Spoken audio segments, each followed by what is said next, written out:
think some of the things I love is when it comes from a student's own personal interest and it's more specified, and that comes from spending time having a chat with students about what they're really interested in. So for example, one of my students at the beginning of this year turned around and said, I'm doing the Napoleonic War, and that's such a vast topic that's already been researched to so intensely. And then, just saying, but why? And I said, well, why are you interested in history? And then that became well, my great-grandfather was in World War II, and you go, well, okay, my grandfather was in World War II, and you go, okay, and he was a prisoner of war, and you're going, well, what was his name? And she said, well, I don't really know. And where was he a prisoner of war? Well, I don't really know. And what would have he experienced? Well, I don't really know. And then that became a research project, and it's been fantastic. It's been him immersing himself in the history of the war. The whole family's now become involved in trying to find out so much more. It's when students find their niche, and then they dive into that world.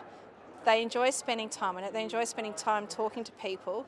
They'll find experts in the field that they can engage with as well. And it's just, I keep saying to students, if you're great at a sport, what's something you can really enhance? And so one student his weakness in his game was his vertical jump. So to investigate how to improve your vertical jump, what exercise should you do? Safety and exercises, to create a program, to experiment with it, and then to turn around at the end and go, well, I actually increase my vertical jump, I create a program that I can share with other people who have got that sort of weakness or an area to improve. It's really crucial that you spend time skilling the students up. When there are a lot of people say, well, the students already know how to research, you go, they do have the basics, but it's that in-depth analysis that you're wanting, and so there's nothing wrong with stopping and skilling the students up in regards to the research methodologies and thinking about ethics, thinking about refining your topic as you're going.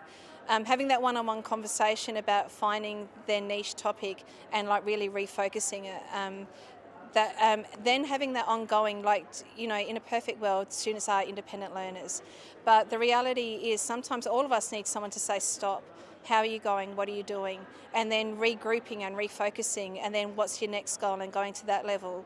Helping students draw limitations, to say, actually, I need to put a stop here because I could keep on going on that point forever. But then if I keep going down that line, I'm never going to get to my other key points. So it's actually about working alongside, and for some teachers it's really hard because I've always been in control of the subject, but this time it's I'm journeying with you and I'm walking with you. I know what you've got to do, and then you're helping students scaffold that so they actually come to a meaningful endpoint. People love talking about what they know and want to share that knowledge, and so as soon as that happens, you just have to help the students open up those doors.